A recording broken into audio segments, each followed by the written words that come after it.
저희가 공공수호조 교육센터 심화 보수 교육으로 3강에 걸쳐서 공공부문 노동운동사를 87년 이후에 지금까지 살펴보고 있습니다. 오늘 그 마지막 시간인데요. 지난번까지 박근혜 정부까지 진행을 했고, 이번 시간에는 문재인 정부 때부터 지금까지 최근 상황을 다루어 보고, 또 마지막으로 결론과 우리 운동해주는 시사점까지 같이 들어보고 또 말씀 토론을 나눠보는 시간을 잠시 가져봤으면 좋겠습니다. 오늘 마지막까지 수고해주고 계신데요. 전 민주노동연구원장이신 박용석 원장님을 큰 박수로 모시겠습니다. 네.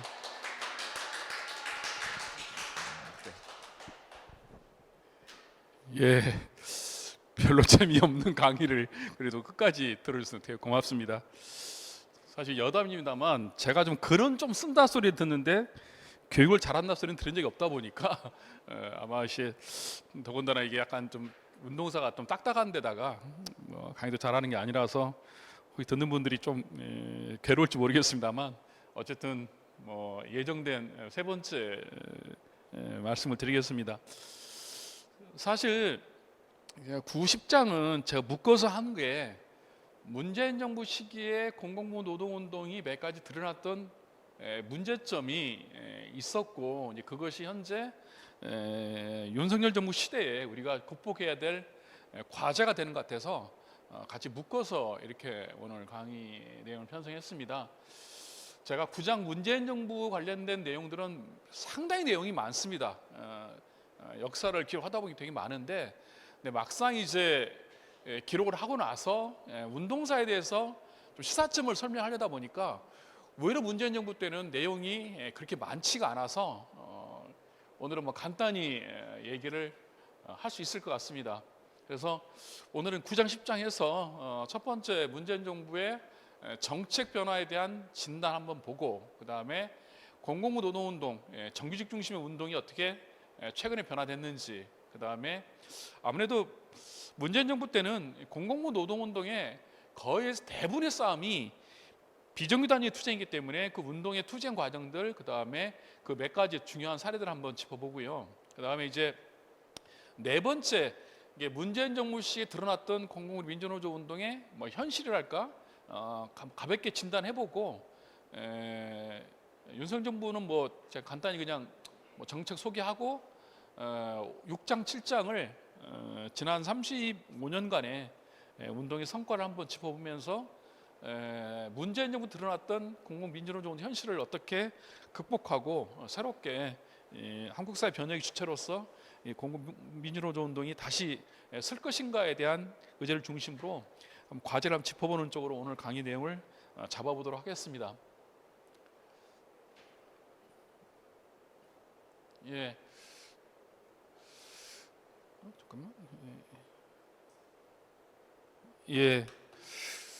그 문재인 정부 초기에는 아마 저나 많은 공공부문에 운동하시는 분들이 꽤 많은 기대를 아마 했을 거로 압니다. 물론 이제 과거 야당 시절에 여러 가지 행보도 있었고, 그 다음에 촛불 투쟁이 주는 사회적 의미도 있다 보니까 그 내용을 받아서 문재인 정부 초기에는 이전에 하지 못했던, 이전에 지난 IMF 체제 이후에 20년 동안 계속 지속되어 왔던 공공 시장화 정책이 일부 좀 전환되는, 여기서 시장화 정책을 얘기하면 제가 이제 주로 이제 민영화와 경영 효율화를 묶어서 제가 말씀드리는 건데요. 어쨌든 공공 부분의 가치를 떨어뜨리고 민간으로 넘기는 여러 가지 정책들을 지난 20년 동안 일관되게 해왔는데, 그 정책이 초기에 어쨌든 변화의 계기를 맞습니다. 그래서 저는 이제 그걸 탈시장화에 좀 실험을 한 걸로 보고 있는데요. 아마 크게 세 가지의 의제가 이걸 갖다가 좀 대체로 보여주는 것 같습니다. 첫 번째가 이 공공부문에 있어서 사회적 가치 실현 국정 방향을 공식적으로 천명했다라는 거. 이 내용이 사실 결과에서 본다면 되게 아쉬운데, 문재인 대통령이 과거 세월호 참사 당시에 의원으로서 발의했던 이 공공기관 사회적 가치 실현 법안, 기본 법안을 갖다가 국정과제로 일단 채택해가지고 과거 공공부문의 시장화 중심 정책을 좀 바꿀 수 있는 여러 가지 정책에 대한 전환의 가능성을 시사했기 때문에 이게 사람들한테 큰 기대와 의미를 줬다고 생각합니다. 그럼 두 번째가 이 공공부문의 81만 개 일자리 창출 확충과 정규직화인데요. 지난 IMF 이후에 공공부문은 끊임없이 인력을 줄이는, 그 다음에 고용을 불안케 하는 소위 고용위원회 정책을 선도했던 게 공공부문인데, 이 정책을 바꾼다는 의미가 꽤 컸습니다. 그래서 OECD 국가 평균의 3분의 1에 불과했던 공공부문의 일자리를 갖다가 대폭 늘려서 80만 개 늘리면 OECD의 평균의 한 2분의 1에 50%에 될 것이다라는 그런 진단하에 81만 개 안을 냈고요. 더불어서 비정규직의 정규직화를 냈는데, 아마 문재인 정부의 그 공공 비정규직화의 가장 큰 의미 있었던 게 뭐냐면 간접 고용 문제를 갖다가 최초로 언급했다라는 게 꽤 큽니다. 이 앞에 2004년부터 2016년까지 매번 공공 정규직화가 나왔는데 간접 고용 한 번도 언급된 바 없는데 이번에 언급됐다라는 게 꽤 컸습니다. 그다음에 세 번째가 이 공공의 노동이사제인데요. 그동안에 노무현 정부 이후부터 박근혜 정부 때까지 끊임없이 공공기관 노동조합은 개혁 대상이었어요. 다시 말하면 이 공공기관이 방망기를 치닫고 있는데 그 방망기를 갖다가 조성하는 공범으로 간주해서 공공의 노조 활동을 억압하고 제한시키는 게 정책의 기본 흐름이었던 건데, 이걸 바꿔서 노동이사를 통해서 이 공공부문의 경영 참여를 갖다가 좀 제도화시키는 방안들인데, 아마 서울시가 2016년도 했던 그 실험을 갖다가 좀 정부 국정과제로 한번 해보겠다는 이 정도의 의미였던 것 같습니다. 그런데 사실 유감스럽게 되돌아보면 다 엉켜버렸죠. 특히 2018년 이후에 경제노동정책이 계속 후퇴하는 과정 속에서 이 공공부문의 정책 자체가 계속 궤도이탈을 한 거죠. 첫 번째, 사회적 가치 실현 국정 방향은 처음부터 이게 약간 문제가 됐어요. 왜냐하면 이게 이 정부가 추구하고자 하는 사회적 가치 국정 방향이 뭔가에 대해서 정확히 제재하지 못하다 보니까 초기에 사회적 경제 문제가 같이 섞여서 나오다 보니까 정책이 헷갈려 버렸던 것이고, 그 다음에 가장 중요한 게 민영화의 적폐를 청산하는 과정들을 하지 않고 오히려 철도 발전이나 의료에 있어서의 시장 흐름을 더 가속화시키는 이 정책을 갖다가 그대로 폈기 때문에 이 공공부 사회적 가치 국정 방향은 대단히 초라한 결론으로 났다라는 게 가장 제가 보기에는 문재인 정부의 공공부 정책의 큰 제가 보기에는 문제였던 것 같습니다. 다음 두 번째가 이제 공공부 인력 확충 문제인데요. 81만 개를 하겠다고 했는데 지난 2021년 말에 그 일자리위원회 공공부 일자리에서는 80만 했다라고 자기들이 했어요. 근데 제가 보기엔 통계청의 공공 일자리를 보니까 지난 그 문재인 정부 5년 동안에 38만 명밖에 안 늘었어요. 이 통계청의 공공부문의 일자리는 뭐냐면 공공부문의 직접, 간접, 외주, 그 다음에 사회적 가치까지 다 포괄하는 가장 최강의 공공부 일자리가 통계청 일자리입니다. 이게 그런데 문재인 정부의 일자리는 38만 개 늘지 않았다. 자, 제가 보기에는 아마 사회서비스본의 인력 확충 문제가 허수가 컸던 것 같습니다. 진짜 사회서비스본의 이게 내용 보시면 매우 초라했는데요. 그래서 공공 인력 확충 문제는 시작은 창대했으나 참 아쉽게 되게 미흡했다라고 보시고, 그 다음에 그 중에서도 가장 좀 문제됐던 게 비정규 정규직화인데요. 처음부터 2017년에 시작할 때부터 상시 지속 근무를 갖다가 처음부터 좀 짧게 잡았어요. 이게 이제 한 40% 잡아놓고 일하고 20만 명만 대상을 잡았던 건데, 실제로 보면 당시에 2017년에 정부가 발표한 따르면 공무 상시 지속 근무가 42만 명이었는데 그중 20만 명 자꾸 출발부터 좀 아쉬웠던 거죠. 그 다음에 이제 가장 논란이 심했던 게 이 간접 고용, 공무원 간접 고용, 외주 파견 업체에 관련돼서 자회사로 왔다는 게 꽤 컸습니다. 그 다음에 이제 세 번째 3단계 민간委託의 정규직화를 2019년도에 사실 중단해 버렸죠. 더군다나 이제 그 뒤에 정규직화했던 이 무계약직에 대해서 임금 차별을 시킴으로써 이 공공 비정규 정규직화도 거의 희망 고문으로 가면서 아마 문재인 정부 때 가장 싸움이 컸던 영역이 이쪽이 아니었나 봅니다. 노동이사제는 제가 보기에는 이게 저 노동이사제 몇 번 회의 참여했습니다만 정부는 계속 지체하다가 결국 시행은 윤석열 정부 와서 시행했던 일로 왔고요. 그 다음에 이제 사실상 이 공공기관 계획 관련돼서 전혀 논의를 안 했어요. 과거 이제 야당 시절에 공원법을 개정한다, 공원위를 갖다가 바꾼다, 예산지침 경영평가 제도 개선을 한다라 했는데 거의 하지 않고 우리 직무급제로 나가면서 우리 윤석열 정부의 직무선거업체 발판을 만들어냈다라는 거.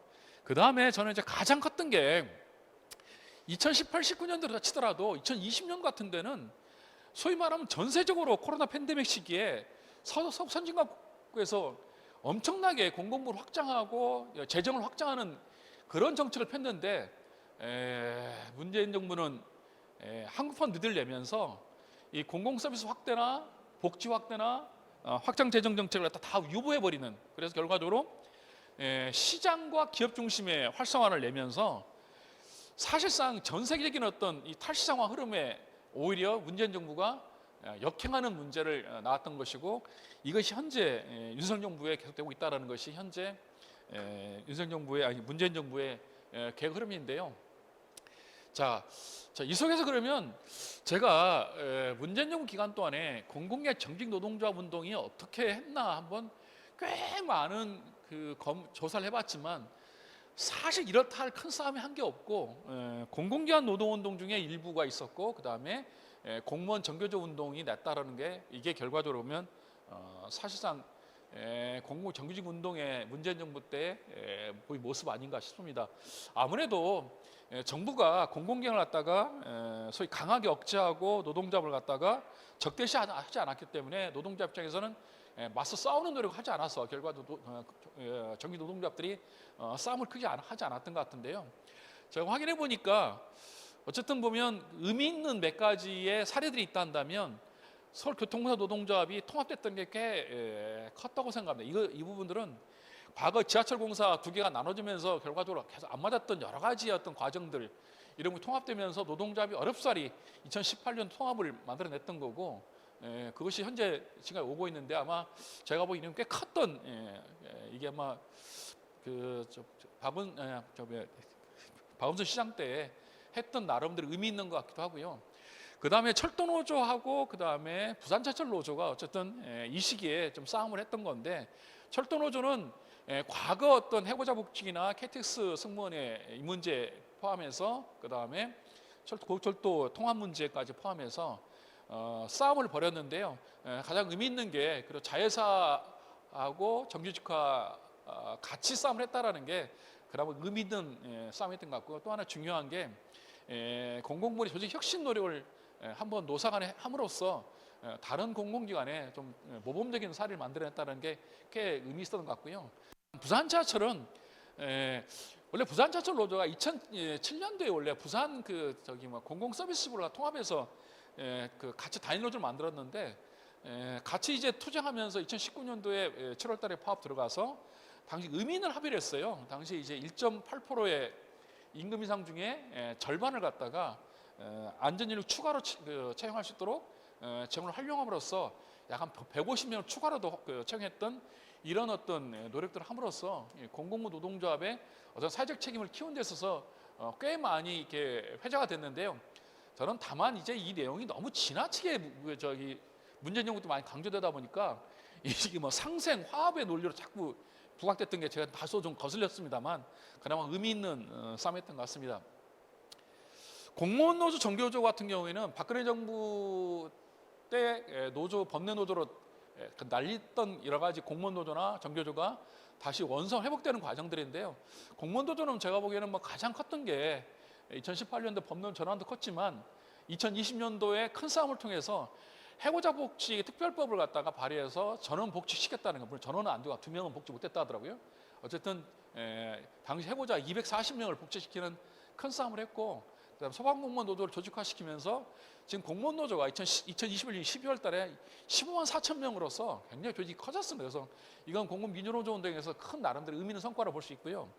정교조도 보면 이 정부 들어와 초기에, 문재인 정부 초기에 이 법의 노조 철회 싸움을 했던 거고, 그 싸움이 2019년도에 크게 전개하면서 결국 정부가 교원노조법 개정에 대한 국무회의 의결을 통해서 또 이제 대법원이 법 개정 이전에 정규 법원의 소송을 갖다가 전원 합의체 회부했던 과정을 거치면서 2020년도에 대법원 변론을 거쳐서 9월 달에 법 개정 없이 대법원 전원 합의 판결로 정교조의 법인으로 통보가 무효란 판결을 내림으로써 이 정교조가 지난 그 이전에 3년 동안 싸웠던 그 과정들을 갖다가 회복하면서 정교조가 다시 법론적으로 돌아왔습니다.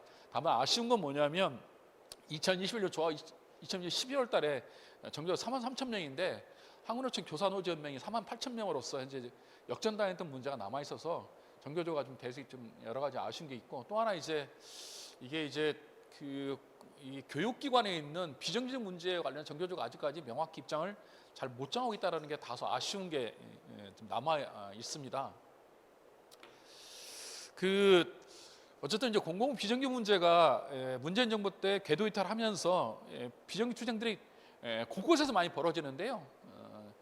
사실 여러 가지 어떤 상황 자체가 싸움을 할 수밖에 없는 상황들이고, 다만 아쉬운 게 뭐냐면 민주노총 단위의 투쟁을 하면서 오히려 공공우수 노조가 이 싸움을 주도하지 못했다라는 그런 느낌이 좀 있어요. 제가 이제 민주노총에 있었기 때문에 그걸 내가 좀 느꼈습니다만, 어쨌든 지난 2019년도 초에 민주노총의 산별 조직에 보면 비정규 조합원이 20만 2천 명이었던 것 같아요. 그래서 10개 조직에 분포되어 있었던 거고, 당시 공공운수 노조가 7만 5천 명, 서비스면 5만 8천 명, 민주일반이 4만 2천 명인데요. 이 민주일반형 조합원이 많이 늘어났다는 게 약간 공공운수 시장에서는 조금 주목해봐야 될 문제인데요. 어쨌든 공공운수 조합원이 많이 증가했고, 정책이 왜곡되고 노동조합들이 싸움이 커지면서 결국은 2019년 7월 달에 공동 총파업을 거쳤습니다.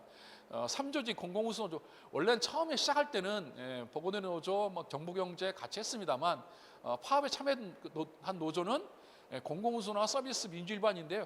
다소 아쉬웠던 게, 당시 이때가 보건의료 노조, 국공립병원 중 6개 지부가 파업을 하고 있었는데 이 파업에는 참여를 안 했다는 게 다소 좀 아쉬웠던 것 같은데요. 보건의료 노조에 갖고 있는 약간의 운동의 스타일에 좀 문제가 좀 있는데, 어쨌든 이때 싸움은 참여 안 했습니다. 그리고 이 싸움을 통해서 민주노총이 정부와의 교섭을 통해서 공무직위원회를 설치했고, 공무직위원회가 여러 가지 많은 한계가 있었습니다만 여러 가지 발전 협의회나 임금부제 협의를 거치면서 여러 가지 공무직위원회 계속 개선을 했는데요.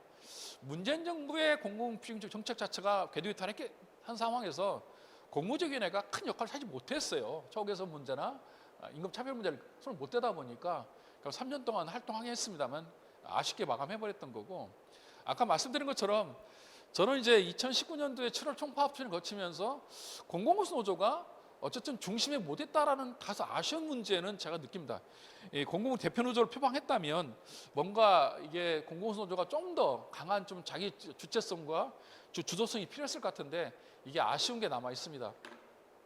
자, 부분별로 몇 개 투쟁들 한번 짚어보겠습니다. 제가 다 할 수는 없고 몇 개만, 학교 비정규직, 그 다음에 공공기관, 그 다음에 그 외에 이제 좀 다른 어떤 소위 말하면 이제 무정 노조나 그다음 몇 개 제가 볼 수 있는데요. 자, 학교 비정규직은 제가 이게 한번 봤는데요. 2018년도를 빼고 2017, 19, 20, 21년 5년 4년간 계속 파업을 했더라고요. 파업만 했을 게 아니라 집단 단식들을 계속했고 정근홍성을 했던 과정들이 있는데요. 아마 가장 대표적인 비정규 노조로서의 이 학비 노조 투쟁, 학비 노동자들의 투쟁을 보면 결국 노동존중 시대에도 이렇게 북한 투쟁할 수밖에 없는 한국 사회 비정규 운동이 갖고 있는 한계를 저는 좀 느끼면서, 또 한편으로 학비 연대회의가 같이 자기들은 잘하는데 다른 데와 같이 이렇게 뭔가 통 크게 연대하는 모습은 제가 눈에 잘 못 봤던 것 같아요. 그래서 되게 아쉬웠던 게 이 비정규 운동 자체가 분산되는 과정들을 저는 좀 다소 좀 아쉽게 지켜봤는데요. 그 다음에 그 문재인 정부 때 가장 싸움이 치열했던 게 아까 말씀드린 것처럼 이 간접고용 노동자들의 공공기 간접고용 노동자들 갖다가 자회사로 전환하는 문제 관련돼서 이 곳곳에 충돌을 좀 해서 그 싸움이 5년 내내 계속되어 왔는데요. 여러분 잘 아시는 인천공항도 이미 처음에 대통령이 가서 선언했다가 2019년 12월 달에 17년 12월 달에 노사 전문가 합의 형태로 2,940명을 직고용하겠다라고 정리했는데, 아쉽게 문재인 정부 끝날 때 확인해 보니까 260명만 직보했더라고요. 이건 이제 6천 명에 해당하는 그 노동자들이 3개 자회사로 폐쇄됐는데요. 더군다나 중간에 2020년 6월달에 인천과 정유들이 기자회견하면서 이 문제를 갖다가 공개적으로 제기하면서 공정 논쟁을 제기하면서 한국 사회가 또 다른 홍해에 시달리는데요. 여기에 그 인천공항과 그다음에 가스공사, 그다음에 서울교통공사 노조 이런 데들이 같이 달라붙어서 이 논의를 하는 것들이 되게 아쉬웠던 거고, 더군다나 이제 한국노총에 있었던 도로공사나 아사히 같은 정기 노동조합도 같이 좀 동조하는 어떤 그런 흐름을 보였다라는 게 아쉬움을 보였습니다.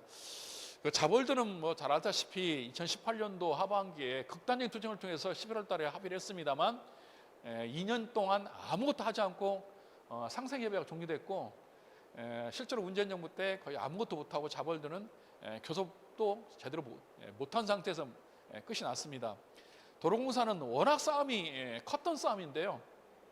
여기는 민주일반연맹의 사개노조가 여기에 다 조합원이 있는데 사개노 조합원이 540명이더라고요. 540명 조합원들이 끝까지 싸워서 했던 과정들인데요. 원래 이제 이 도로공사 톨게이트 같은 경우는 대법원에서 2019년 8월 달에 도로공사가 직접적인 책임이 있다라는 법원 판결이 나왔던 거 있다 보니까 이 판결에도 불구하고 자회사를 강행하면서 시작된 싸움이 2019년 9월 달 시작된 도로공사 본사 점거 투쟁인데요.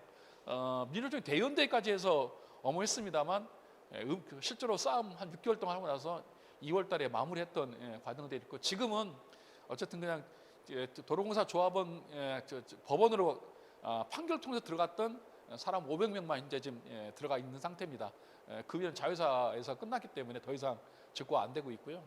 가스공사 같은 경우는 가스공사도 싸움을 크게 벌였습니다만 2020년 1월부터 2021년 12월까지 2년 내리 파업을 했죠. 그래서 결국 파업 끝에 자회사 합의했습니다만 문재인 정부 때 또 못했습니다. MZ노조 반대하면서 자회사 설립도 못하고 윤석열 정부 들어와서 자회사로 설립된 상태인데 지금 자회사가 되게 부실해가지고 좀 문제가 되고 있습니다. 마사회 같은 경우도 아시다시피 계속 자회사를 고수하면서 결국 이제 2019년, 18년 하반기에 마회사 우리 공공노조 마사회 지부가 파업을 거쳤습니다만 2019년도에 자회사 설립되고 나서 문제는 자회사 설립되고 나서 1년 반 동안 교섭이 안 되다가 결국 20년에 교섭됐고 또 1년 한 7개월 만에 어렵사리 노조활동 합의를 하면서 힘들었던 과정을 겪고 있는데요. 사실 그게 이제 지금 현재 진행되고 있는 게 건강공단 콜센터가 이 상황을 그대로 보여주고 있는데요. 저는 이게 건강공단 노조가 우리 간부가 와 계시기 때문에 참 이게 좀 되게 좀 이게 외람된 얘기는 모르겠습니다만, 저는 이제 건강보험 콜센터에 있는 외주 노동자들을 갖다가 3차 논의에 포함시켰다는 게 저는 문재인 정부의 결정적인 오류였다고 생각합니다. 왜냐하면 국민연공단이나 검사 심사평가원, 근로복지공단은 다 일치했는데 왜 여기 3차로 갔는지, 여기에 제가 보기에는 저는 건강보험공단의 노사나 다 좀 책임이 좀 있다고 저는 생각하고 있는데요. 이게 지금 현재 온라인으로 중계되고 있기 때문에 이 건보노조 간부들이 보면 좀 약간 싫어할지 모르겠습니다만 저는 팩트이기 때문에 말할 수밖에 없는데요. 결국은 뭐냐면 3차에 갔기 때문에 계속 꼬일 수밖에 없다는 거죠. 만약 2018년도 했더라면 제가 꼬일 상황이 아니었던 건데 이미 자회사로 가고 다 자회사 되다 보니까 콜센터 또 다른 데도 보면 다 자회사로 가는 게 다 정책이었던 일반적인 흐름이다 보니까 결국은 정부의 입장에서도 규제를 못하고 결국 자회사로 가느니 마느니 하다가 결국 이제 2021년도 파업 끝에 소속기관, 부설기관 방식으로 정직화했습니다만 아직도 계속 지연되고 있는 상황을 보여주고 있는데요. 아마 이것이 비정규 투쟁에 있어서의 중요한 흐름을 형성하고 있다는 거, 아마 제가 보기엔 되게 아쉬웠던 싸움들인데요. 이게 싸움의 역사를 기록하는 것도 뭐 중요하지만 이 싸움이 대체로 보면 싸움이 승리하지 못하고 대부분 아쉽게 끝났다라는 게 저는 되게 좀 아쉬운 역사의 기록 남아 있습니다. 전 그나마 그래도 제가 보기에는 의미 있는 싸움이 국립대병원의 정규 전환 투쟁은 꽤 의미 있다고 생각합니다. 사실 2018년부터 이게 계속 싸움을 했던 이 서울대병원이나 경북대병원 이런 데 싸움을 주도한 상태에서 2019년도에 보건의료 노조, 그다음 민주일반연맹의 당시 경상대나 그다음에 분당 서울대병원 지회에 속했던 노조들 같이 싸움을 했는데요. 그 7월 이게 재밌는 게 보면 이 세 조직이 공교롭게 민요 7월 총파업인데 참여를 다 안 했어요. 다 전 앞뒤 파업을 하고 7월달 총파업은 참여 안 하고 그 뒤에 싸움 집중도 했다라는 게 되게 재밌는데요. 그 1차 파업을 5월 달에 했고 2차 파업을 6월 달에 했고 그다음에 3차 파업을 8월 22일 달부터 들어갔는데 이때부터 이제 무기한 파업인데 당시 파업이 12일째 서울대병원이 정규직화를 합의를 하면서 나름대로 이제 이게 직접 교육 정규직화 합의했기 때문에 이것들이 자연스럽게 전체 확대되는데요. 이 앞에 통합노사협의회 국립병원 통합노사협의회 때 교육부가 주관했던 건데 자유사전을 고수했던 이 흐름 자체가 서울대병원의 합의를 통해서 변화됐던 과정이 시작됩니다. 물론 실제로 서울대병원이 했어도 딴 데가 계속 안 되는 바람에 9월 30일 날 또 4차 공동파업을 거치는데요. 이 거치면서 공공우수 노조 속한 조직은 경북대병원을 시작해서 충북대, 강원대, 제주대 해가지고 2019년 12월 달에 끝나는데요. 올해 보건의료조 3개 지부가 계속적으로 안 끝나는 바람에 싸움이 장기됐습니다. 부산대병원은 끝끝내 작년까지 합의를 안 상태에서 결국은 이제 부산대병원이 안 돼버리는. 근데 이제 부산대병원이 조직률이 굉장히 높아요. 조직률이 여기가 높은 데인데 여기를 갖다가 시범케어 잡은 것 같은데요. 어쨌든 전북대병원하고 그다음에 경상대병원까지 합의하면서 국립대병원이 13개가 직고 정규직화를 하면서 그나마 문재인 정부 때 의미 있는 실적을 낸 것 같습니다. 철도노조 자회사는 아까 제가 언급했는데요. 철도노조가 2019년 1월 달에 11월 달에 파업할 때 같이 파업하고 또 지부 파업 투쟁을 2021년부터 계속 했는데요. 이때 이제 철도노조 같이 엄호했던 과정도 있다 보니까 아마 제가 보기에는 국립대병원의 노조들하고 철도노조의 이 싸움들은 정직과 피진 같이 싸움을 했다는 것 때문에 운동의 어떤 운동 역사에서도 꽤 의미 있는 기록으로서 여기 남을 수밖에 없는 거 아니냐 측면에서는 한번 이 부분들은 되게 한번 역사를 한번 좀 이렇게 제가 운동사 쓸 때 꽤 많이 썼던 내용들입니다. 그 비정규 투쟁과 같이 연동해서 여러 가지 당시 이제 민간 위탁 그 지자체 싸움들이 또 꽤 많았습니다. 당시 이제 음성 그다음에 그다음에 경산, 청주, 전주, 그 속초 이런 데서 싸움이 꽤 많았죠. 공공우수노조 민주일반연맹이 싸움을 있는데 크게 제가 보기에는 크게 남길 기록이 없어서 제가 넣지 않았고요. 그다음에 지자체 자치단체 공무직 같은 경우에도 뭐 운동에 크게 싸움이 많았고 했습니다만 제가 넣지 않았고 그다음에 문화예술 노조도 보면 꽤 큰 싸움 많았는데 제가 뭐 의미 있게 제가 쓸 게 아니라서 여기서는 제가 철도 지하철의 다단계 위탁 노동자 투쟁하고 우체국 투쟁만 제가 간단히 좀 정리해봤습니다. 그 철도 지하철 노조 같은 게 2019년도 철도 파업할 때 같이 함으로써 되게 이제 이 싸움이 컸던 건데 아마 이제 문재인 정부 때 철도 지하철의 이제 다단계 위탁 문제가 계속 확대됐던 게 제가 보기에는 문재인 정부 공공정책의 또 다른 어떤 이게 이면인데요. 이제 메트로 9호선 같은 문제, 그 다음에 서해선, 김포도시철도, 용인 경전철 노조인데요. 서해선은 굳이 저렇게 복잡하게 서해선이 이제 철도공사에서 바로 하면 되는데 이걸 갖다가 위탁을 갖다가 줌으로써 어렵게 운영했던 문제가 발생하고 있고 김포도시철도나 용인 경전철 같은 경우에는 굳이 저렇게 위탁할 필요가 없는데 이렇게 함으로써 계속 문제를 일으켜가지고 사실 큰 싸움이 터졌죠. 아마 제가 보기에는 용인 경전철 노조가 가장 싸움을 크게 했던 것 같은데요. 어쨌든 뭐 이 역사에 남아 있는 것 같습니다.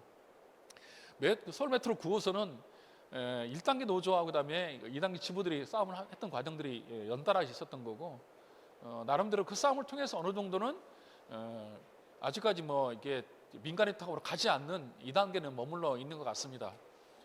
제가 보기에는 오세훈 시장 때 민간 위탁 강행할 가능성이 꽤 높은데요. 그래서 지금 현재 일부에서 싸움도 있는 것 같습니다. 우체국 같은 경우는 제가 아마 이제 이거는 공공우수노 숙제인데요.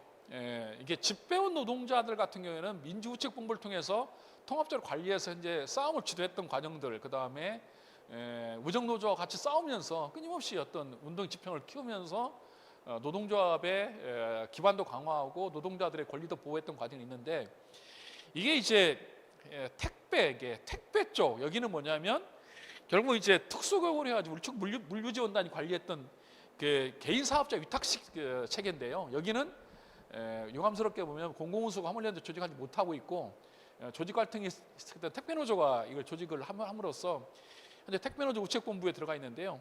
2021년도 1월달에 택배노조 과로사대책 합의를 하면서 꽤 주목받았던 조직인데 조합원이 한 3,000명 정도 되고 있는데요. 민주우체본부와 비슷한 조합원 수를 가진 것 같습니다. 아마 공공운수노조가 향후에 좀 풀어야 될 숙제인 것 같은데요. 자, 제가 이 정도에서 문재인 정부 때 공급정기 운동의 투쟁의 흐름들을 한번 제가 간단히 짚어봤습니다. 뭐 역사적 기록이기 때문에 기록으로서 한번 남기는 것은 여러분들한테 참고할 필요 있겠다 싶어서 설명을 드렸습니다. 자, 이제 문재인 정부 때 제가 말씀드린 것처럼 민주노조 운동의 현실을 한번 제가 짚어봤는데요. 크게 세 개를 한번 짚어봤어요.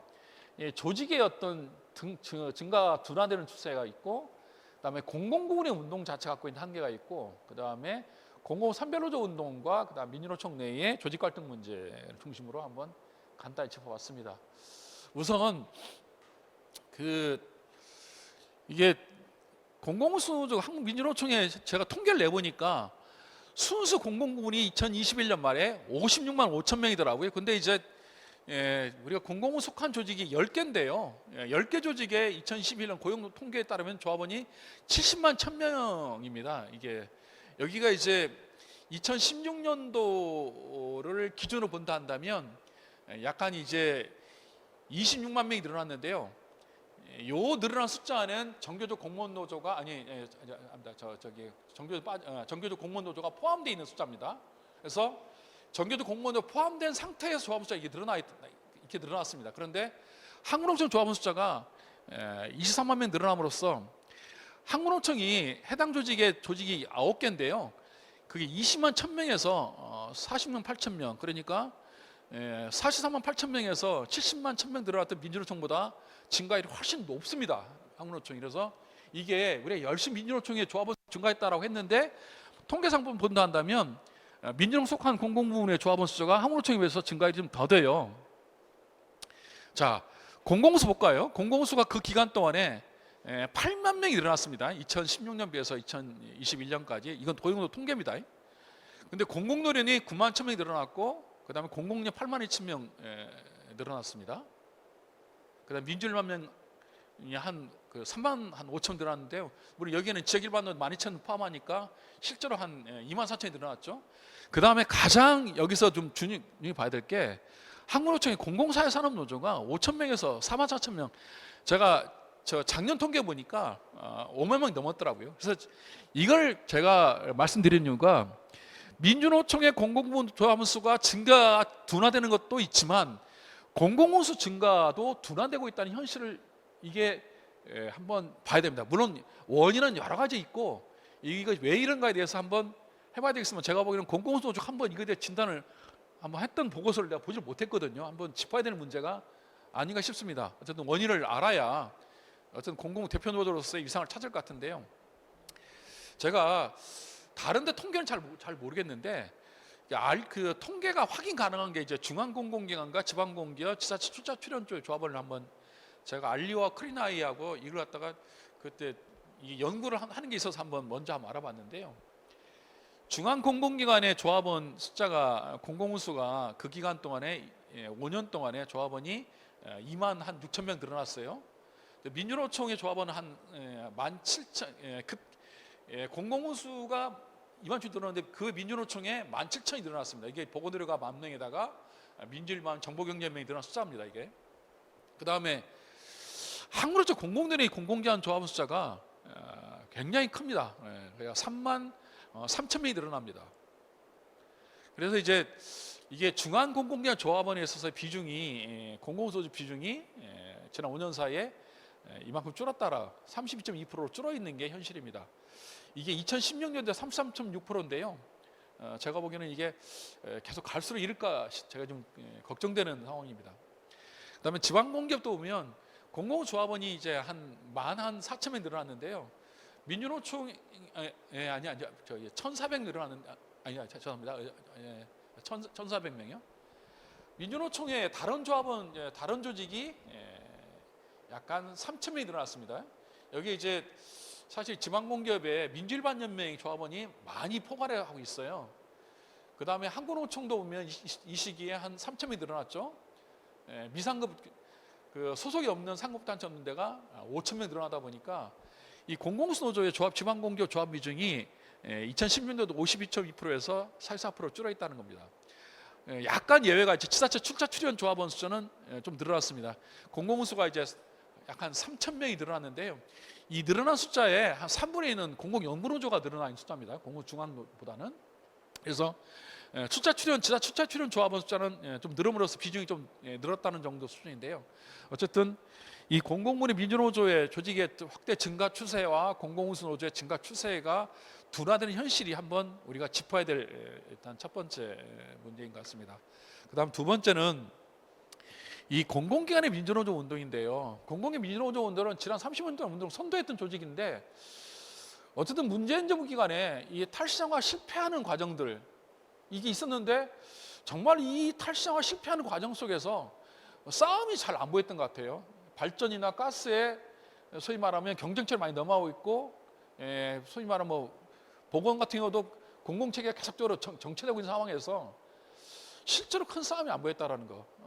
철도도 이제 고속철도 통합이 무산되는 과정들을 거쳤는데 뭐 사실 여러 가지 아쉬운 게 많습니다. 또 코로나 시기에 한국판 누들이 사실 헛질을 하고 있는데 좀 더 헛질이라고 생각하고 있는데요. 정말 잘못된 한국판 누들인데 이거에 대해서 대응을 못하면서 공공의 민주노조 운동이 자체가 오히려 상당히 존재감을 갖다가 잃었던 시기 아니냐. 제가 근데 확인해 보니까 이 공공기관 노동자 내부 선거는 되게 다 치열했던 것 같아요. 다 경선하고 있더라고요.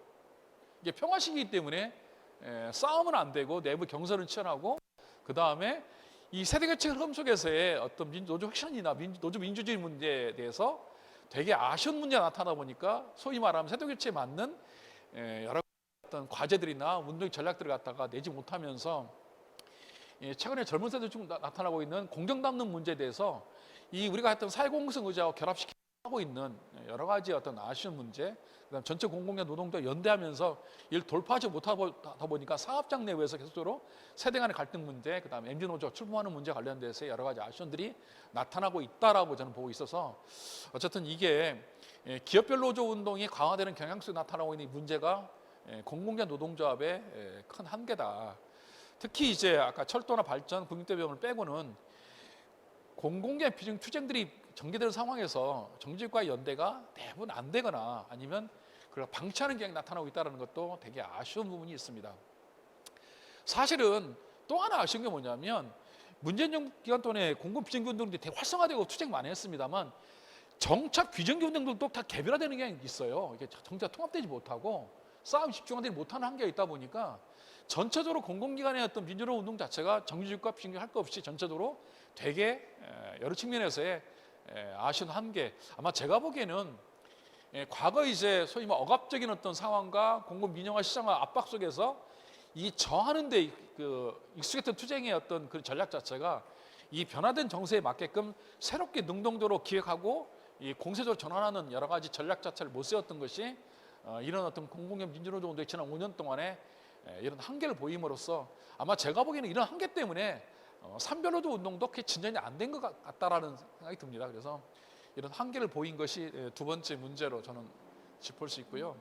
다음 세 번째, 공공운수노조 산별노조 운동도 보면 제가 보기에는 아마 공공운수노조가 제가 확인해 보니까 2011년에 그 대산별 비율이 44%에서 2022년 말에 61.5% 올라갔기 때문에 나름대로 어느 정도 성장을 하고 있는 것 같긴 한데요. 제가 보기에는 이 공공기관의 조합원들이 여전히 문제가 되는 것 같습니다. 2009년도에 공공노조 참여했던 조합원이 22만 2천 명, 정확히 30%인데요. 2022년 말에 확인해 보니까 33.1%, 산별 추진했던 포함하면 38% 정도 나오더라고요. 그래서 어쨌든 지난 한 5, 6년 동안에 여러 가지 어떤 산별노조 운동의 역사와 과정 속에서 공공기관 노동자들은 여전히 아직까지 기업별 체계나 그다음에 소산별 체계에서 못 벗어나고 있다라는 문제가 나타나고 있습니다. 사실 그러다 보니까 이 공공우수 노조가 2019년 20년 대연대회 때 공공물이 대표들을 포함하면서 미래의 어떤 전략을 만들어냈는데 제가 보기에는 30만 조합원도 좀 어렵고 제가 보기에는 대표로 이상은 더 떨어진 거 아닌가 하는 그런 아쉬움들이 있습니다.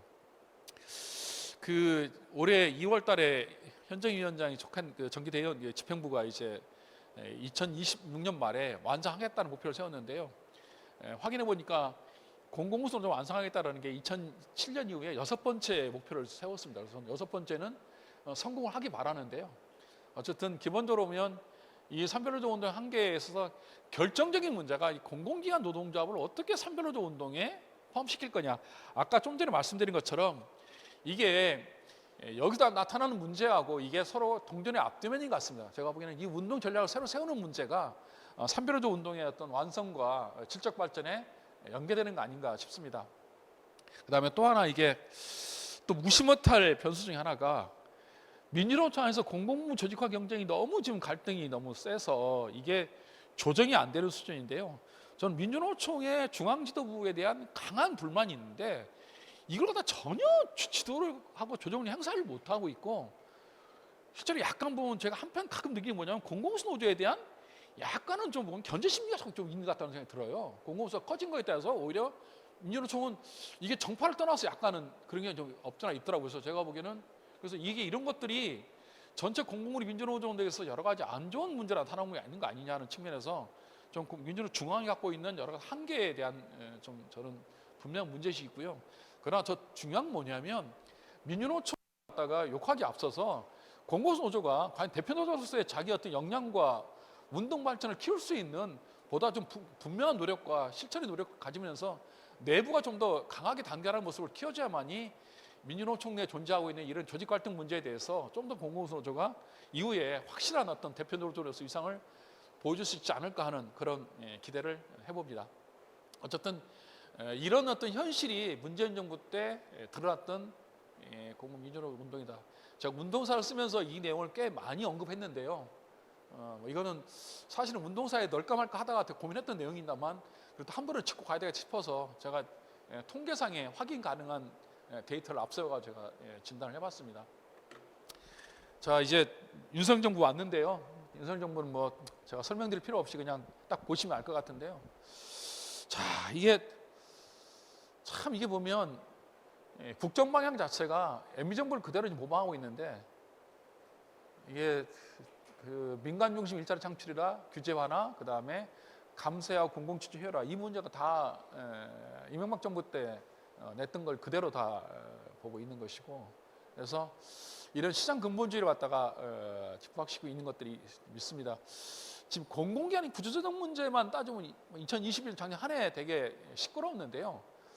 막상 보면 제가 알기로는 예상보다 사실 크게 구조조정되지는 않았어요. 중앙공공기관에 12,000명을 감축함으로써 2.8%를 줄였는데요. MB정부 때 12.1%거든요. 그래서 MB정부 때에 비하면 윤석열 정부 때 구조조정은 별로 크게 하지는 않았어요. 제가 이 원인은 한번 제가 운동사 잠깐 썼는데요. 여러 가지 윤석열 정부가 준비를 못 하고 있고 관료들이 제대로 뭔가 이제 능동적으로 안 했기 때문에 발생한 문제인 것 같은데요. 사실은 저는 이제 작년 한 해 초기의 어떤 공공기관 문제는 이 용산의 대통령실이 별 관심도 없고 책임이 준비 못했다라는 어떤 문제가 있어서 사실은 별로 이렇게 예상보다 크지 않았는데 내년도는 제가 보기에는 좀 상황이 달라질 것 같습니다. 지금 너무 지금 현재 한국의 지금 재정 상황이 큰 위기 상황으로 치닫고 있습니다. 지금 세수 부지 문제 큰데다가 감세에다가 경기 불안까지 겹쳐가지고 내년도에는 엄청나게 재정이 악화될 가능성이 있어서 재정 긴축될 가능성이 있기 때문에 이럴 때 공공부문의 구조조정 가능성이 나올 수 있겠다 저는 생각합니다. 그래서 이 부분들은 한번 정세인식에서 봐야 될 문제라고 생각합니다. 제가 이제 여기까지 해서 제가 이제 지난 어떤 35년 동안 운동에 있어서의 흐름과 여러 가지 어떤 쟁점들을 한번 설명드렸고 제가 뭐 중간중간에 야사도 얘기했습니다만 어쨌든 지난 35년 동안 민주노조 운동을 한번 정리해 보면 저는 어쨌든 뭐 노동 억압이나 시장에 맞서서 참 줄기차게 싸웠다. 그래서 이 공공우리 민주노조 운동의 이 가치가 한국 사회의 발전의 전망을 세워줬다. 노동권에 대한 노동권을 갖다가 존중해야 되는 사회적 공감대 키웠고, 또 민주주의 확산시키기 기여했고, 또 사회에서 공공성 가치에 대해서 공론화시키는 데 크게 기여했다라는 측면에서 저는 민주노조 운동의 역사는 꽤 크다. 이 시기 한국노총은 안타깝게 계속 불종과 타협의 역사를 거듭하면서 이런 역사적인 어떤 그 가치를 키우는 데 있어서의 크게 기하지 못했기 때문에 저는 공공우리 민주노조 운동은 그 자체로서 크다 큰 역사적 성과를 거뒀다라고 저는 생각합니다. IMF 체제 이전까지는 저 노동권 억압 문제로 키우면서 이 공공부문에 있어서의 소위 말하면 민주노조의 기반을 키운 뿐 아니라 한국 사회 민주노총과 민주노조 활동에 크게 기여했다는 문제는 부인할 수 없는 사실인 것 같고요. 그 다음에 IMF 체제 이후에 20년 가까운 시장에 맞선 싸움은 아마 제가 공공문의 어떤 공공사건 문제를 사회적 공론화시키고, 그 다음에 민영화나 시장화 위험성을 갖다가 국민들 인식시키는데 꽤 크게 기하지 않았겠는가 하는 그런 것들이 있는 것 같습니다. 그 다음에 탈시장화 실험 시기 문재인 정부 때는 비정규 투쟁들이 정적으로 커지면서 저는 공공부리 운동 주체가 이제 비정규들이 서서히 중심으로 올라서고 있는 거 아닌가 하는 그런 시사점을 좀 두고 있는 그런 의미를 지닌 것 같습니다. 그래서 어쨌든 지난 35년 동안의 어떤 투쟁 역사가 이런 노동업학이나 공공시장에 맞서서 싸움 역사가 한국 사회를 변화시키고 발전시키겠다는 그 현실, 그 사실만큼은 부정할 수 없을 것 같습니다.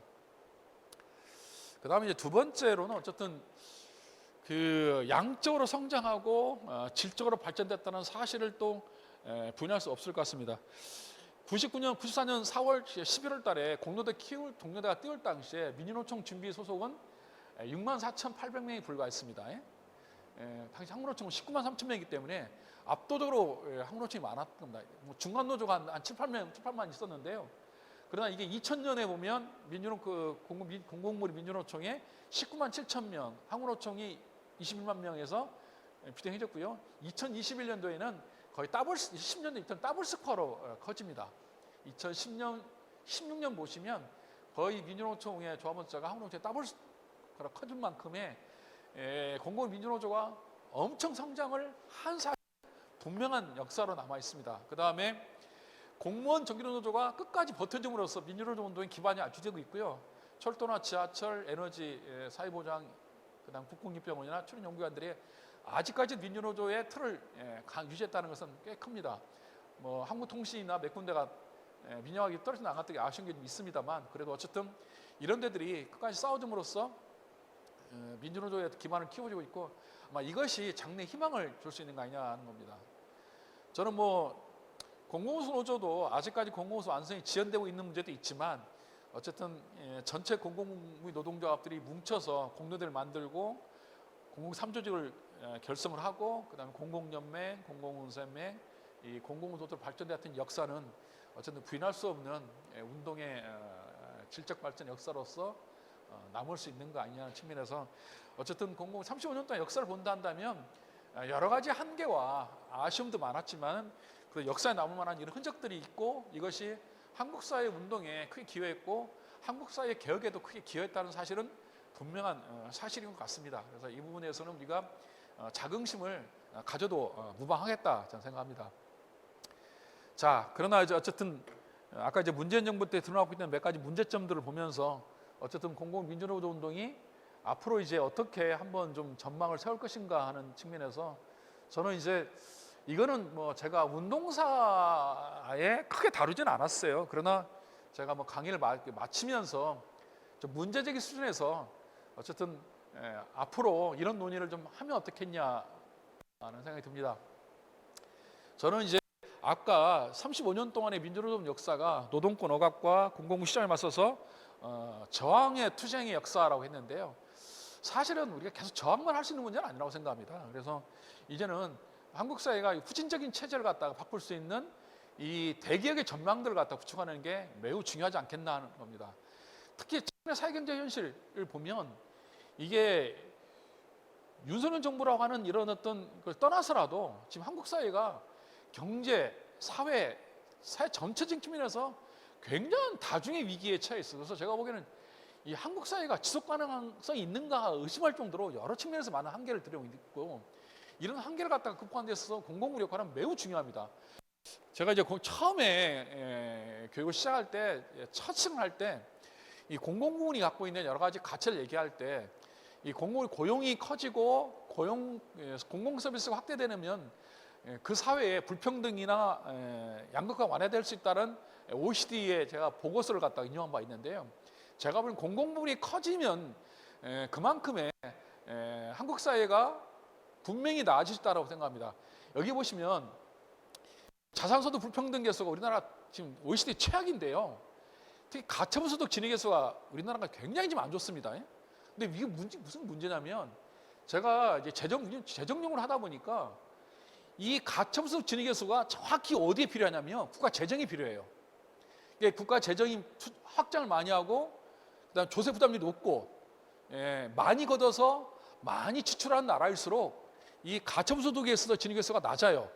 그래서 이거는 한국 사회가 향후에 발전을 얘기할 때 매우, 이게 소위 말하면 국가가 이게 재정에 있어서의 확장전을 취한다는 것은 뭐냐면, 세 가지 지표입니다. 첫 번째 뭐냐면, 이 공공의 고용이 꽤 비중이 높다라는 것이고요. 그 다음에 공공 서비스 자체가 통합되고 있고 국가가 관리하는 게 높아진다는 것이고, 또 하나 보면 그 사회의 안전망 체계에 대해서 국가가 직접 개입한다는 것 갖다가 세 가지를 갖다가 내포하고 있는 것들인데요. 이것이 국가 재정 문제에 연관되는 것들인데, 이 세 개 다 따지고 보면 다 공공 부문의 서비스와 공공 기능과 다 무관하지 않은 문제이기 때문에, 적어도 이 한국 사회의 여러 가지 불안한 현실을 갖다 극복하기 위해서는 적어도 한국 사회의 대기업 전방들을 만들어 나가는 데 있어서의 공공부의 역할이 매우 중요하다는 걸, 저는 우리 공공부 노동조합에 있는 동지들이나 그 다음에 연구하는 분들이 좀 더 같이 좀 공유해서 좋겠다 생각합니다. 저는 그런 측면에서 저는 민주노조 운동의 과제는, 저는 결과적으로 우리가 뭐 다른 걸 열심히 볼 게 아니라 이 공공부의 대결까지 갖다 사회적으로 공론화시키면서 이 보편적 상식으로 이 한국 사회에서 이게 자리 잡을 수 있도록 우리가 같이 싸워주고 끊임없이 연대하고 노력한다는 것이 매우 중요하다고 생각합니다. 제가 운동사를 쓰면서 제가 토마스 페인의 상식이라는 말을 제가 잠깐 언급했는데요. 이 토마스 페인의 상식이, 혹시 제가 네 다섯 분밖에 안 계시는데 제가 질문해 볼까요? 토마스 페인의 상식이 이게 무슨 내용인지 혹시 아시는 분? 이게 토마스 페인 상식이라는 표현을 썼는데요. 이게 이 사람이 뭘 상식이라 말했는지 혹시 아십니까? 이게 교육 주제 벗어나니까 사람들이 별로 관심이 없는 것 같은데, 진짜 모르세요? 예? 커먼 센스인데요. 이 상식이 이게 뭐가 상식이다라는 것 같다가, 이게 참 좀 교양 인문도 가끔 봐야 되겠는데요. 토마스 페인이 이 상식이 이게 그 전 세계의 역사에서 가장 베스트셀러를 갖다가 처음 했던 베스트셀러의 이 표본이에요.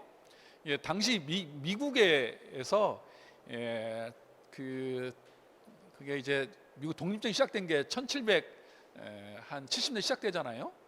1775년도 나온 책인데요. 당시 50만 부 팔린 책이래요. 근데 이 내용이 뭐냐면, 당시 1776년도에 대륙회의를 앞두고 미국에 있는 식민 대표들이 모여가지고 영국하고 싸움을 하는데 어떻게 싸움을 할 거냐라고 할 때 오락가락 했대요. 영국 가가지고 읍소하자, 제발 우리 식민지 그만 괴롭혀달라고 황제한테 읍소하자, 여러 가지 했으면서, 그때만 하더라도 영국의 저항에서 독립하자는 얘기는 되게 소수였대요. 그런데 이 토마스 페인의 상식이라는 이 책이 주는 효과가 뭐냐면, 적어도 미국에 있는 이 시민들은 독립된 되게 황제로부터 자유로, 그 다음에 영국으로부터 해방되는 게 소위 말하면 미함증목의 아메리칸의 시민들의 기본적인 어떤 상식이자 책무다는 걸 갖다 부각시키면서 썼던 게 바로 토마스 페인의 상식이라는 책인데요. 이것 때문에 미국이 있잖아요. 영국하고 독립전쟁을 거치면서 독립을 하게 되는 과정들이 있어가지고, 이게 토마스 페인의 상식이 워낙 유명한데 우리 공공수 조합원들이 좀 이것도 좀 아시면 될 것 같습니다. 이게 그 장학 퀴즈 많이 나오는 것들이 한데 죄송합니다. 예. 자, 제가 좀 사설이 길었습니다. 예.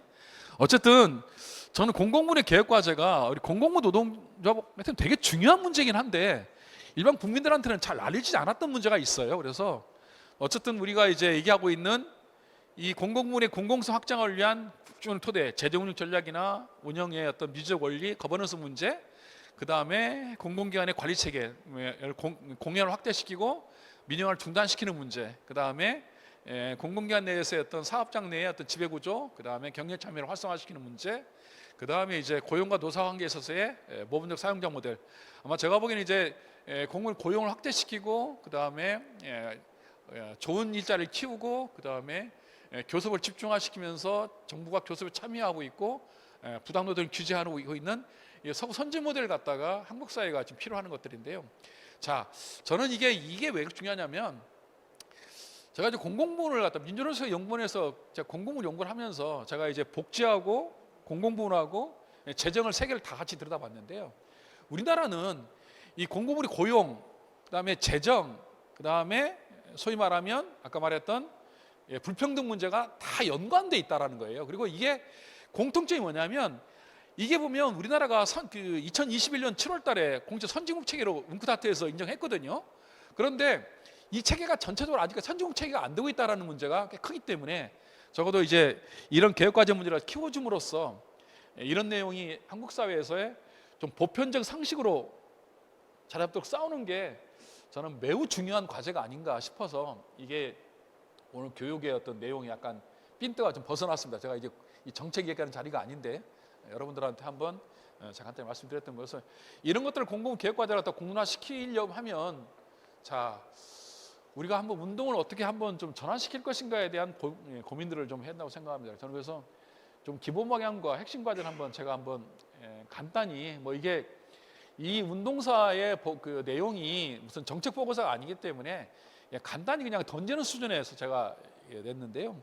저는 기본 방향은 저는 이제 너무 상식으로 생각합니다.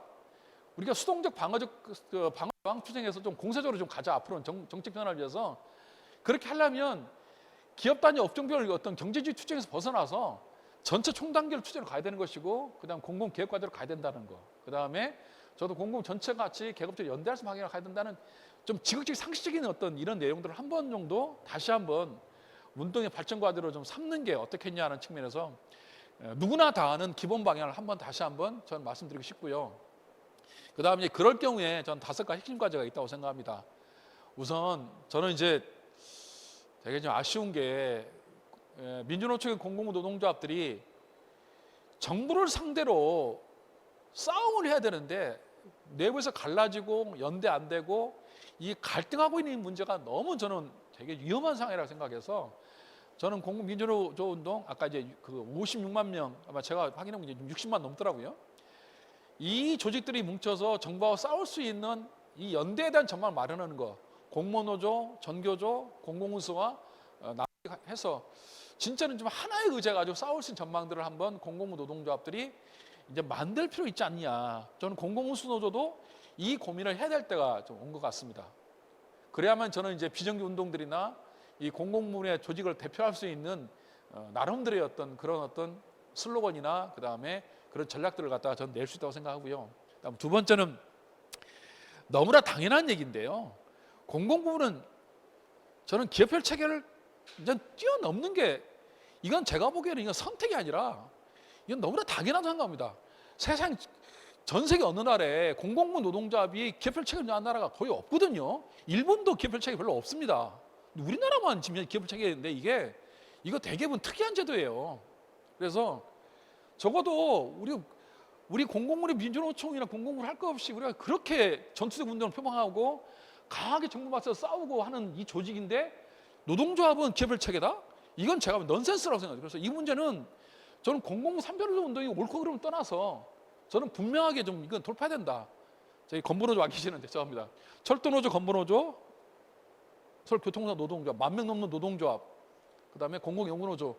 저는 현 체계를 갖다 지키는 문제에 대해서 저는 적어도 운동을 얘기하려면 지금 공공수위원장 후보로 다 철도 다 출마했죠. 저는 할 거라고 생각하는데 어쨌든 저는 더 이상 기업 혈책이 가지고 운동한다는 건 저는 제가 보기엔 넌센스라고 생각합니다. 그다음에 세 번째가 적어도 이제 아까 말한 사회공공성 관련된 운동 과제를 갖다가 확산시킬 수 있는 정책 영향력을 키워야 된다.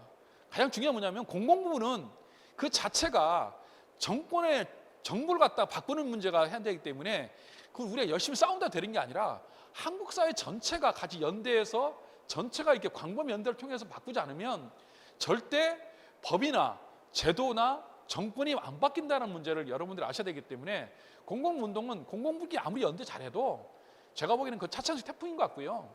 저는 기본적으로 사회 연대 운동 할 수 있는 측면에서 사회 운동하고 있는 수많은 민중운동, 진보운동, 시민운동과 연대할 수 있는 게 필요하다는 것들이고, 그 다음에 저 무엇보다 공공의 노동조합들이 전 진보정치 운동을 갖다가 선도 실천했다고 생각합니다. 왜냐하면 우리가 문재인 정부 때 민주당을 보면서 느낀 게 뭐냐면, 저도 공공부문에서 대개혁 과제를 바라보면서 여전히 이 자유주의 정부가 갖고 있는 한계가 있다 보니까 이 공공 계획 과제를 갖다가 적어도 공론화시키고 정책 반영시키려면 전 진보정치 세력이 확고하게 돼야만 된다고 생각합니다.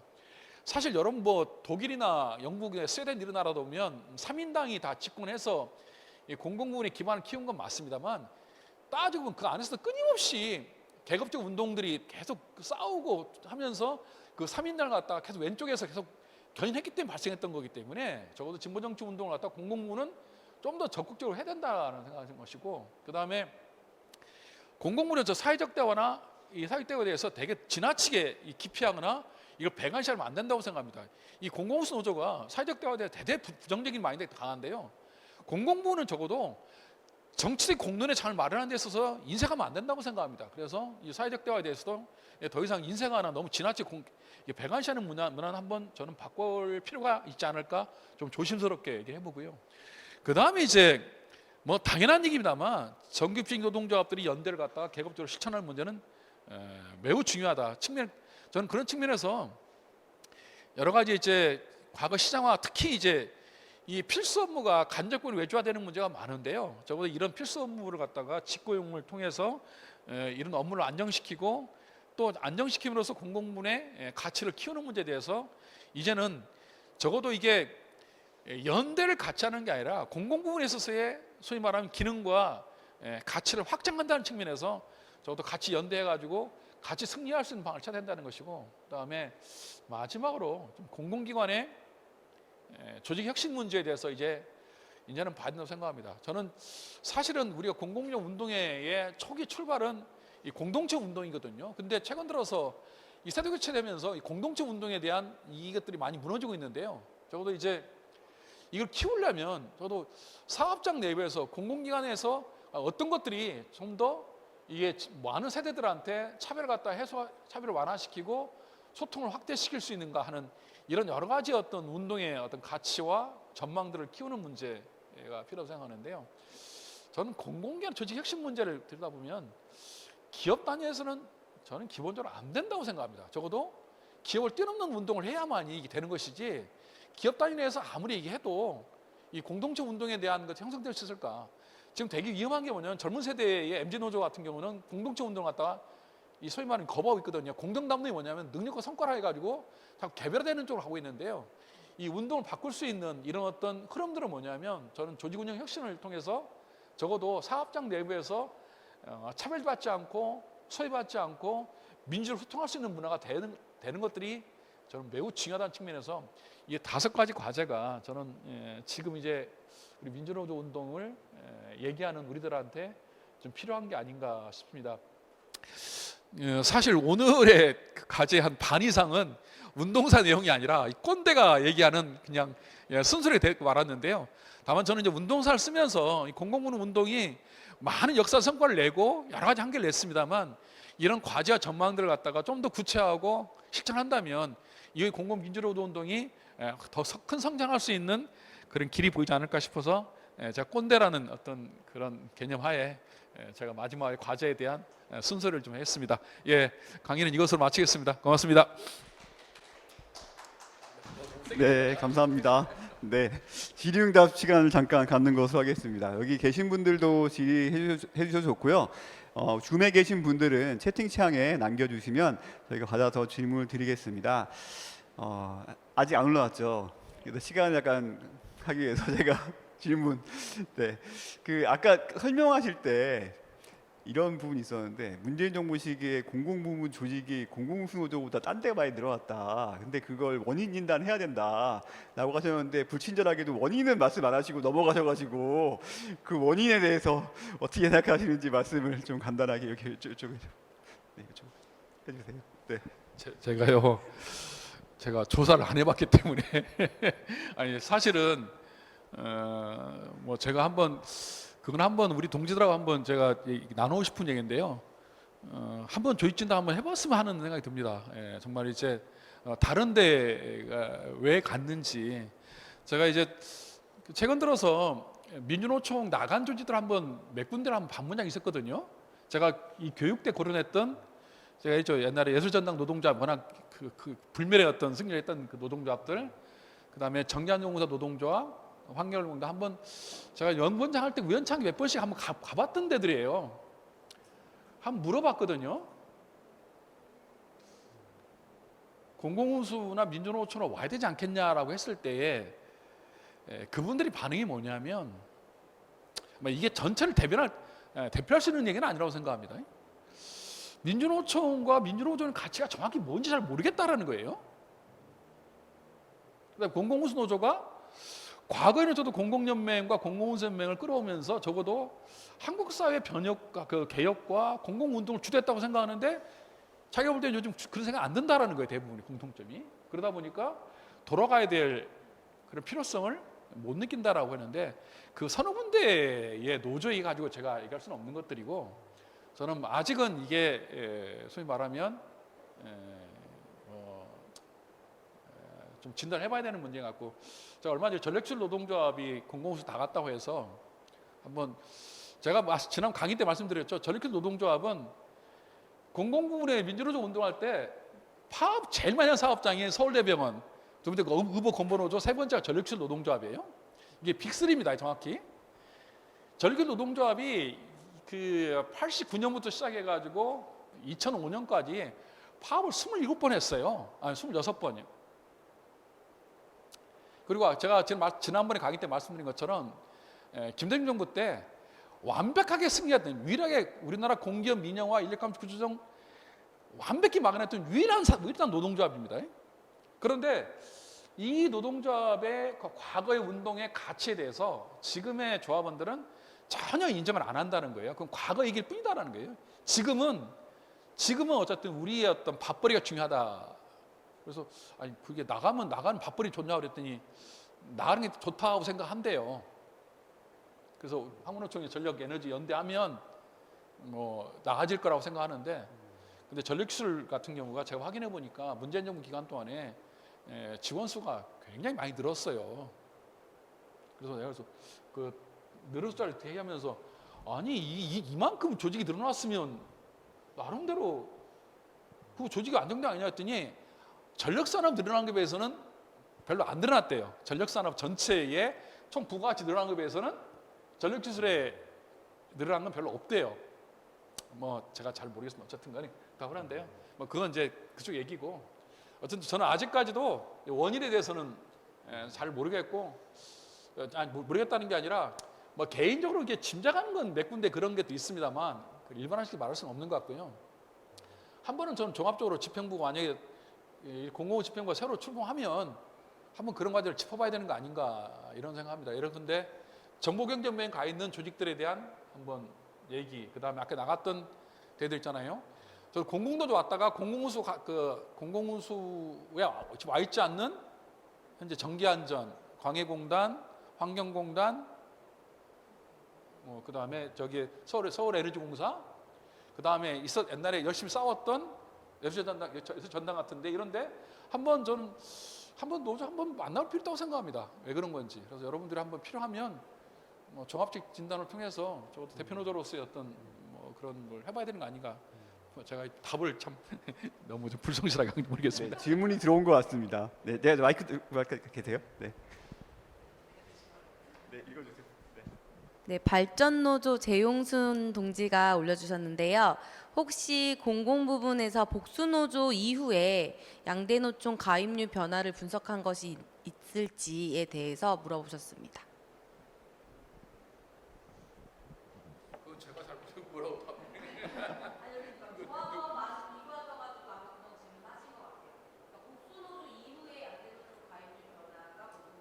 그러니까 복수노조 시행이 민주노총에 도움이 되었는가 안 되었는가 까놓고 말하면 그런 것 같습니다. 제가 네, 공공. 제가 확인한 바에 따르면 공공기업만 따져온다면 제가 보기에는 오히려 민주노총 손해 보는 결국 기업 단위가 복선이 되면서 오히려 일이 많이 뭉친 게 아니라 오히려 이탈한 데가 더 많다라고 보는 게 아마 그건 분명한 사실인 것 같습니다. 아까 제가 통계 잠깐 말씀 보면서 잠깐 볼까요? 잠깐만. 예, 아까 이게 잠깐 보시면 이게 이제 2010년도 보시면 한국노총이 더블 스코어로 커거든요. 이렇게 엄청나게 조직이 커졌다는 건 뭐냐면 2016년까지만 하더라도 어쨌든 제가 보기에는 2010년도에는 완전 더블 스코어죠. 그래서 이때까지는 민주노총이 압도적 우위였다고 생각하고 있고 약간 10년 전에는 조금 한국노총이 조금 올라가죠. 그래도 그때까지만 하더라도 더블 스코어였던 것 같은데 지금은 더블 스코어가 아니라는 겁니다. 지금은 현재 한국노총이 조합 숫자가 굉장히 많이 늘어나가지고 아까 잠깐 보시면 여기 볼까요? 여기 잠깐 보시면 어쨌든 한국노총 공공노련 늘어난 숫자, 공공력 늘어난 숫자 보시면 그 공공수에 비해서 엄청 늘어났다는 사실입니다. 제가 보기에는 공공노련, 공공연맹 늘어난 숫자가요. 우리 공공부 늘어난 숫자에 비해서 훨씬 많습니다. 그 다음에 공공사회산업노조가 44,000명인데요. 이게 공공부문의 비정규직 간접고용 그 다음에 자회사 이런 데예요. 알다시피 공공사회산업노조는 약간 노동조합의 정체성이 의심되는 굉장히 좀 약간 위원장이라는 사람 자체가 약간 좀 제가 뭐 이 사람 이름은 말할 수는 없는데 대개 보면 조금 평이 좀 계속 좋지는 않았던 분이에요. 근데 이 커졌다는 것 자체가 그 다음에 민주일반연맹 같은 경우도 아까 지역일반노조 12,000 빼고도요 35,000 늘어났거든요. 2만 늘어났다는 것은 뭐냐면 공공수에 비해서 훨씬 많이 늘어났다는 겁니다. 사실 민주일반연맹을 주도하고 있는 게 민주연합노조인데요. 민주연합노조가 그 공공노 2007년 탈퇴할 때가 2,200명이거든요. 현재 지금 15,000명에 지금 달하고 있습니다. 민주연합노조가. 민주연합노조 15,000명을 커버하면 공공노 지역지부 다 합해서 얼마죠, 현재? 지금 15,000 되나요? 만 좀 넘을 걸. 15,000 뭐 제가 잘 모르겠는데 어쨌든 2만은 안 되는 걸로 알고 있는데 그래서 어쨌든 제가 알기로는 전체적으로 보면 공공수 입장에서 역사를 본다 한다면 약간 좀 숫자상으로도 보면 되게 좀 실적 있게 썩 좋지는 않은. 네, 그렇다고 합니다. 네, 답변이 되시는지 모르겠는데 또 질문 있으실까요? 네, 또 제가 잠깐 하나만 더 하고 또. 아까 우리 공공부문 노동운동의 과제 5대 과제 이렇게 말씀해 주시긴 했는데요. 아주 그냥 좀 거친 질문인데 사실 지난 문재인 정부 시기에 보면 여러 기회가 열렸다라는 평가가 많이 있었잖아요. 결론적으로는 안 그랬다라고 이제 뭐 한 게 맞다고 평가가 되는데 돌아보시기에 문재인 정부 시기에 공공부문 노동운동이 정말 이것만 했어야 된다라는 거를 정말 가장 중요하게 이거는 했으면 또 성과가 날 수 있었고 돌아보더라도 이건 정말 다음에도 좋은 시절 오면 한번 해봐야 된다라는 게 혹시 있으시면 한두 개 말씀해 주시면 어떨까요? 네, 회고적이긴 하지만. 예. 아니 저는 제가 지난번에 교육 때도 말씀드렸습니다만 2016년 9월 공동총파업투쟁을 정말 성공적으로 끝내고 나서 이 공공계 노동조합들이 한번 모여서 이렇게 좀 총평을 한번 한 상태에서 운동을 되돌아보고 그러면서 저는 어쨌든 간에 운동에 승리했기 때문에 승리한 열기를 모아서 좀 기업을 뛰어넘어서 있잖아요. 전체 운동 단결할 수 있는 그런 전망을 내는 노력들을 하지 못했다는 게 저는 굉장히 크다고 생각합니다. 저는 이제 제가 연구전문노조 위원장, 수산별 위원장을 해보면서 그런 경험이 뭐냐면 조직을 발전시키는 게 조직만 발전시키자고 말할 수 있는 게 아니에요. 그 실천 사업을 다 수반할 수밖에 없거든요. 그러면 저도 공공기관 노동조합들이 기업을 뛰어넘어서 초기업 단위의 연대를 키우면서 운동을 키운다고 했을 때 저는 만약에 그 공공운수 노조가 전망이 아니한다면 정말 공공노동자 솔직하게 우리 그러면 전에 공공운수가 아니고 새로운 정말 내겠다 안을 차 내든가 그러지도 못하고 그냥 공공운수 방침도 실천 못하는 거잖아요. 그래서 제가 보기에는 저는 이제 이것이 문재인 정부 시기에 어쨌든 이 변화된 상황에 맡겨서 이 싸움을 갖다 준비할 수 있는 그런 내부의 어떤 준비나 노력들을 하지 못했다는 게 아니라 싶습니다. 제가 보기에는 적어도 문재인 정부 때 같은 경우는 촛불 항쟁이라는 그것 때문에 일정하게 공간이 열릴 거라고 좀 생각했거든요. 그럼 열린 공간에서 뭘 하려면 이 공공부 노동조합 운동은 기본적으로 정부 상대로 단결해서 싸우는 게 가장 중요하다 한다면 그런 전망들을 갖다가 만드는 노력을 했어야 되는 것이고 가장 그 출발은 조직발전론이 아니었냐. 적어도 기업을 뛰어넘어서 전체가 단결할 수 있는 전망을 만들어냈다 한다면 그 속에서 그 막쪽에서 사업을 좀 더 구체화시켰다면 철도나 교통공사나 건보노조 이런 데가 우리는 이렇게 하면서 몇 년 동안에 로드맵을 세웠다 한다면 어땠을까 5년 동안에. 사실은 제가 뭐 다른 건 다 떠나서 그게 결과적으로 보면 저는 뭐 제가 주관적인 판단입니다만 제일 아쉬웠던 게 아닌가 이런 생각합니다. 네, 지난 정부 시기 아셨던 전까지 혹시 추가로 질문 들어온 건 없나요? 네, 그러면 뭐 이렇게 좀 마치는 걸로 하면 어떨까 싶고요. 지난 그 3주 동안 매주 화요일 저녁 때마다 2시간 넘게 열강해 주셨고 또 참여하신 분들이 많이 열심히 들어주셨던 것 같습니다. 이 내용은 이후에 좀 편집을 통해서 좀 정리를 해서 유튜브 등의 영상으로 공유를 하고 앞으로도 공공운수노조 조합원들, 공공부 노동조합 운동을 시작하는 분들이 혹은 했던 분들이 우리 역사를 돌아볼 수 있는 소중한 교재로서 활용할 수 있게 정리해 보겠습니다. 물론 가장 좋은 거는 두꺼운 벽돌책 사보시는 게 제일 좋습니다만 시간이 없으신 분은 이 영상을 나중에라도 한 번씩 다시 한번 돌려보셔도 도움이 많이 되지 않을까 싶습니다. 그럼 이제까지 3주간 열띤 강의로 우리에게 많은 좋은 말씀 해주신 박용석 원장님께 뜨거운 박수를 보내면서 마무리하는 걸로 하겠습니다. 감사합니다. 네, 고맙습니다. 재미없는 강의 끝까지 들어서 고맙습니다. 네, 감사합니다. 네.